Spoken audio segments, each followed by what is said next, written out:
Listeninger than ear, readinger than book, older than your mum's new bit of rough, it's Seacast.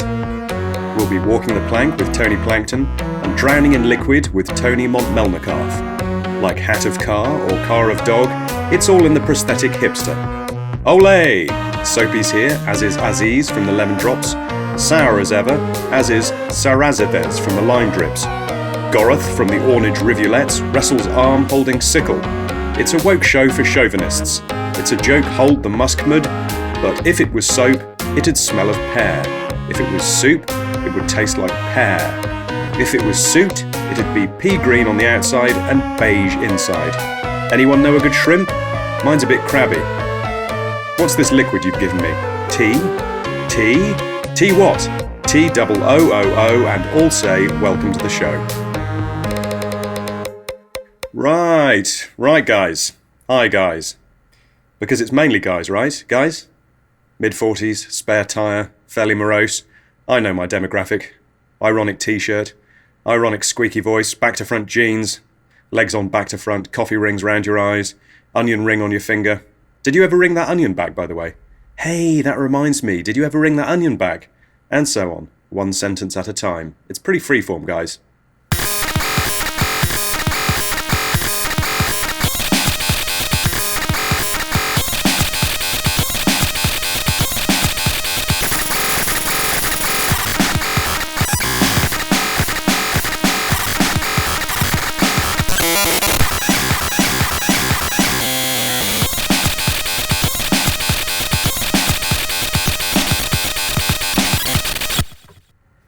These days I spend most of my time online, watching a man playing a computer game. The game is called Man Watches Man Playing Computer Game. In it you control a man watching another man on the internet playing a computer game. It's pretty limited in that you can make the man get up and go to the toilet or make some toast, but that's about it. Other than that, he just sits there and stares at the screen. Like me, watching the man on the internet. Now, I know what you're thinking, and I'm way ahead of you, because I've already set up an internet camera, so I can live stream myself watching a man playing a computer game. It's streaming right now, actually, but don't worry, I've installed a life-size replica of myself sitting on the sofa. When I've finished recording this podcast, I'll take its place. My replica has a wacky comedy podcast of its own, called Eisencast.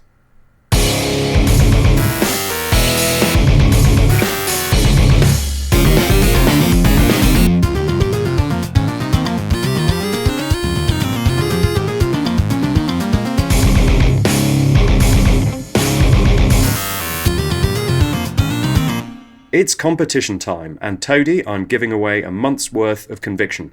Yes, that's right, answer correctly and I'll give you 4 weeks' worth of self-belief. No more trailing off mid-sentence, you will be 100% confident for a full month's. And Toady's question is, what am I thinking right now? Now, obviously, what I'm thinking changes from moment to moment, and so to win the prize, you need to guess what I'll be thinking at the precise moment that I read out your answer. If you possess psychic powers, now is the time to use them. Answers need to be written in blue biro on a piece of yellow card cut into the shape of a speech bubble. Hello, I am Sarvenzen Larsenly, creator of Eisencast. Tony Pear is the mayor of Peachtown. He's here today, dressed in a peach frock, peach fisherman's cap, 3 peach Wellingtons, and his cologne, which is extraordinarily strong, is unmistakably pear. Welcome to the show, Tony. I should probably add that we're old friends. Oi, mate. How's the wife? Elaine? Yeah, she's okay. She's been digging a big hole on the front lawn. And the kids? How's the kids? Well, Evans is 5 3/8, loves Ponokies, eats nothing but chisps. Richardson is 7 7/9, spends a lot of time drawing hexagons, very high-pitched voice. Ultrasonic, really. Can't understand a word he says. Thanks for asking. My family's well also. Oh, yes, how are they? I should mention that as mayor of Peachtown, Tony has 17 wives and over 800 children. Yeah, that's right, but who's counting, eh? I don't think that's that unusual, really. The mayor of Peartown's got 700. What's the population of Peachtown? Oh, it's around 819. Apart from myself and my wives and children, there's one other bloke, Nick, runs the local karate dojo. Oh, great, I practice karate. Yeah, I remember. Do you know what his lineage is? Nah, but I can look it up for you on my smartphone if you like. Right. Yeah, it says here he trained in Tartostek Ton Rusom karate under Ken Fraiche for 3 years, earning himself a golden maroon belt and a certificate. He's also watched Karate Kid 10 times, and he once met Chuck Norris's brother in a hotel lobby. Please, he sounds like the real deal. I practice my own style of karate, which I made up. I call it Botham's, after Leovard Botham, the English tennis coach. Right. Well, Nick's a good teacher, but he's soft as shite. One of my 3-year-olds beat the SH1P out of him the other day. What, really? But how? I thought he was a karate master. Yeah, but that's all bollocks, isn't it, really? Hiya! Fuck off. My son, he just boots him in the shin and he goes down like a sack of pears. Look, I'll show you. See, I got you, didn't I? I don't need karate, I just boots you in the shins. I wasn't ready, though. You didn't warn me. Look, mate, my mare's hat's made of wood, see? If I hits you with it, it's game over, right? Yeah, okay. Please don't, though. Take your mind off your shin, though, eh? Look, can we move on to something else? Maybe we could tell the listener how we first met. Yeah, all right. You were scrumping for apples in my garden, right? Right. When I sees you and he takes off my boot, it was a wooden one, mind. I throws it at you dead hard. Yeah, that's what happened. I think I remember waking up in a cauldron. Yeah, we was going to cook you all right. So I soiled myself, partly from fear, but also to foul the stew. That was a smart move. Probably saved your life. Most of the scrumpers we catch ain't so lucky. But surely, seeing as everyone in Peachtown is related to you, then... My kids, I know. But I got to set an example, see? Plus they loves my meat. Well, fair enough, I guess. I'm a vegetarian myself, but yeah, fair enough.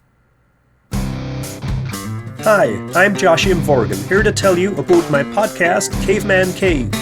We got real guests like Hulk Horgan, Jock Reeforgan, and Soap Felfaughlan, talking about muscles, press-ups, and body slams.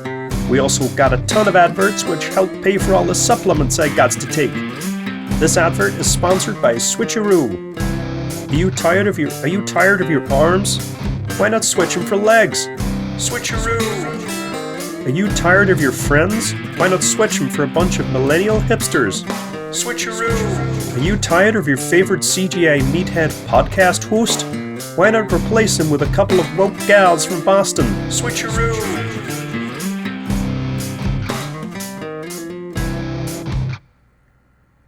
I'm cleaning my moped with extra virgin olive oil and an old pair of my wife's knickers, but it's not going well.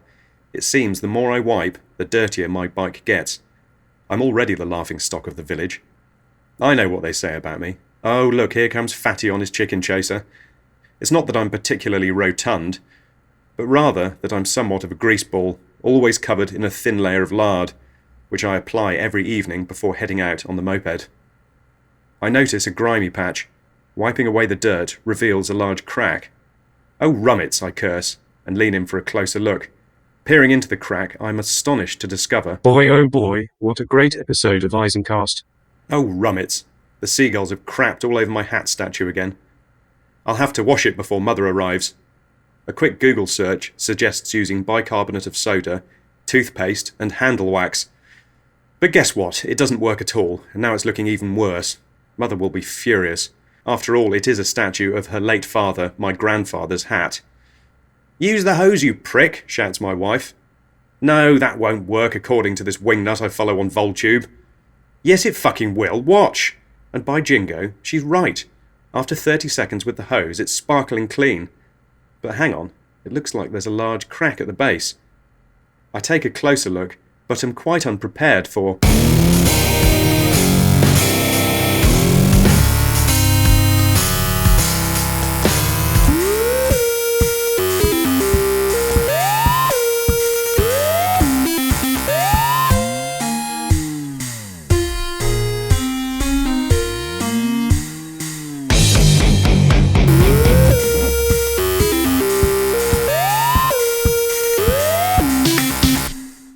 Do you like my jazz beard? I let it grow any way it likes. Think Ornette Coleman meets Chad Waterhouse.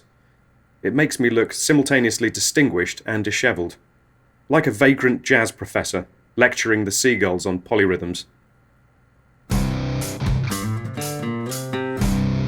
Hi, I'm Jomel Insenvargan with a strong message for all you weeds out there. Quit whining. This message is sponsored by Stale Air.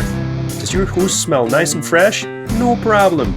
Just keep all the windows shut, and after a couple days of you lounging around in your sweatpants eating Zetos and passing putrid gas, you'll have Stale Air. Is your breath minty fresh? No problem. Wolf doing a couple of bowls of shepherd's crumble, 2 cans of cheap cider. Don't brush your teeth now.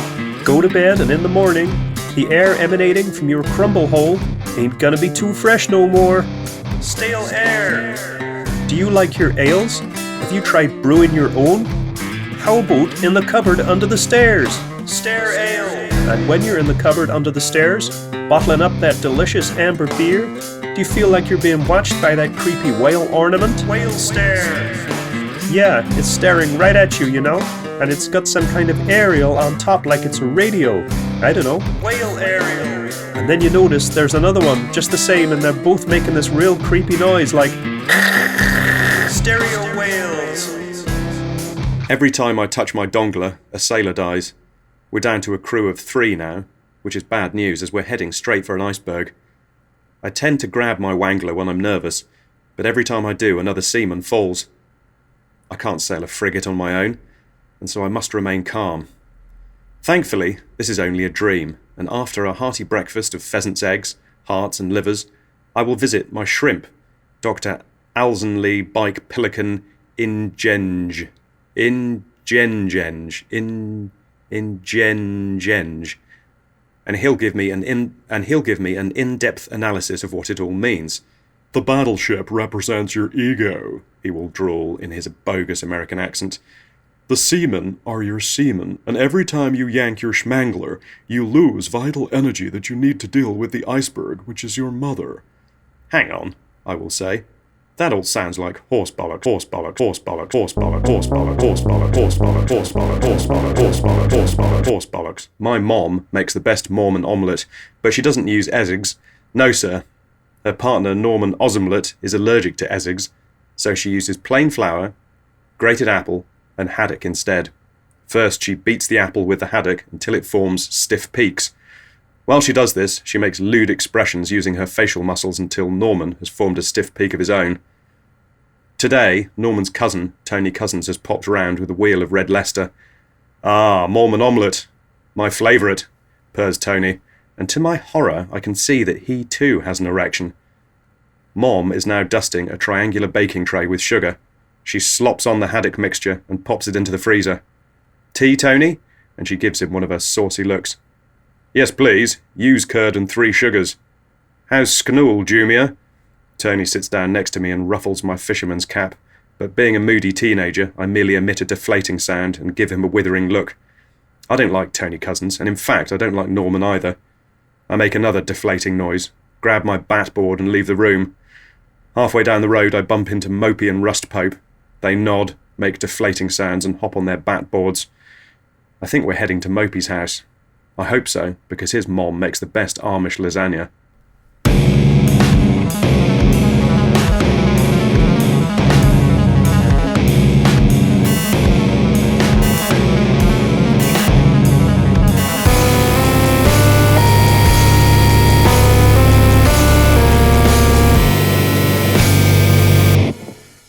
Welcome bag Toadie's competition.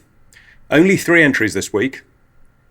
Albenumrun in Horse Frememshire writes, Dear Salem, are you thinking about a giant set of keys, possibly belonging to an giant? Thanks, Alsfin, but no, I'm not. Telefrem in Olvendocks writes, Dear Siev, are you thinking about the statue of Anthony Head I saw in your garden whilst I was snooping around your property? Bit creaky. Let me grease my joints with some of this organic avocado oil. That's better. Lastly, Burb in Sir Mummonfordurb writes, Are you thinking what kind of name is Burb? Let me see. Yes, I am thinking that. I mean, who calls their child Burb? Great. Well, your prize is on its way, Burb. Welcome to the suede section of the Fugcast. It's a brand new area for you to wear or touch and is sponsored by Raisins, the dried grape product.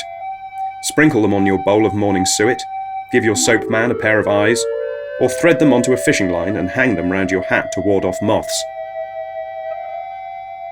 You're visiting your uncle in the Lake District. He's an Elvis impersonator and is always in character. Thank you very much, he says as you hand him the present that Mother insisted you bring. He tears open the parcel eagerly. Thank you very much. And he holds up a blue suede beret. Are you going to try it on? What? No, sir. Don't want to mess up my quiff, boy. No, of course. Tell you what, I'll hang it on the wall next to blue suede octopus. You hear me, boy? And he jumps back into a karate stance. Without thinking, you aim a roundhouse kick at his head. He blocks it and karate chops you in the neck. Yarg! It hurts like hell, but luckily you spend a lot of time conditioning your neck muscles, so it's as thick as a tree trunk. Jumping tiger kick, you yell, leaping through the air and landing your Wellington boot on his forehead. Well, there's no coming back from that, and Uncle Vern crumples to the ground unconscious. Uncle Vern! And you kneel down beside him. I'm sorry, are you okay? But he's out cold. You can hear a faint sound coming from his ear, and you bend down to listen.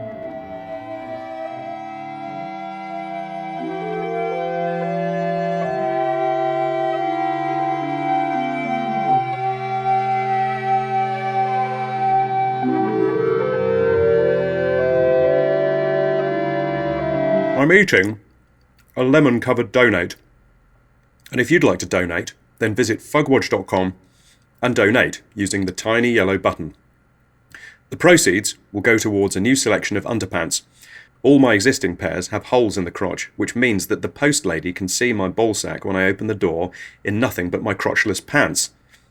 I say ballsack because in such circumstances my testicles generally beat a hasty retreat, leaving nothing but empty bag, ball bag, ball bag, bag, ball bag, ball bag.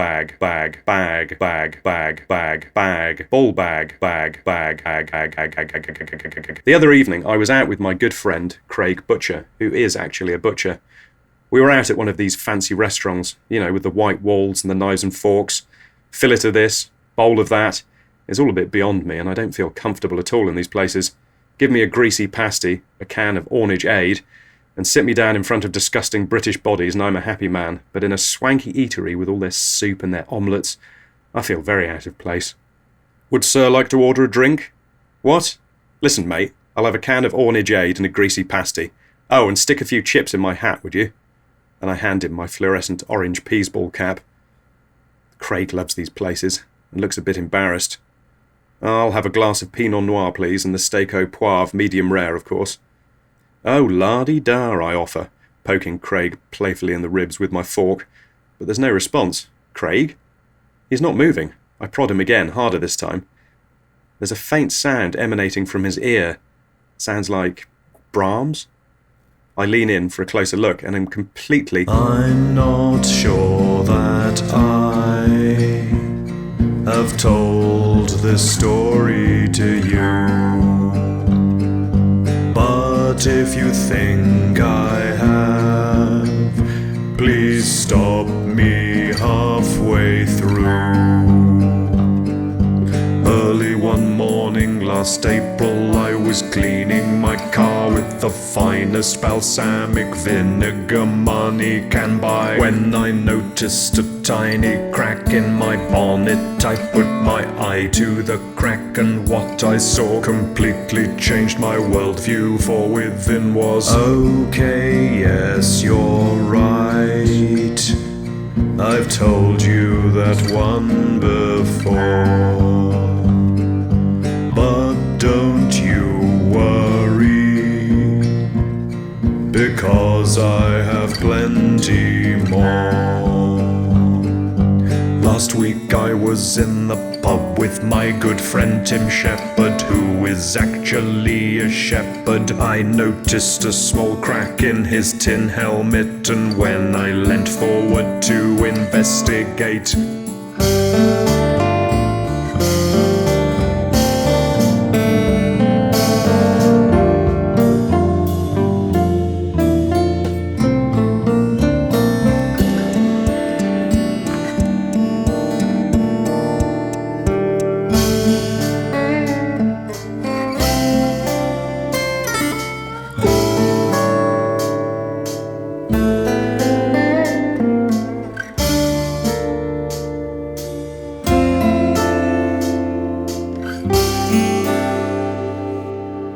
Well, that's all you've got time for, Toady. If you like me and want me to like you, please leave a 5-star review and help Fugcast crawl into the limelight. Do take care, and as always, Hiya, Mud.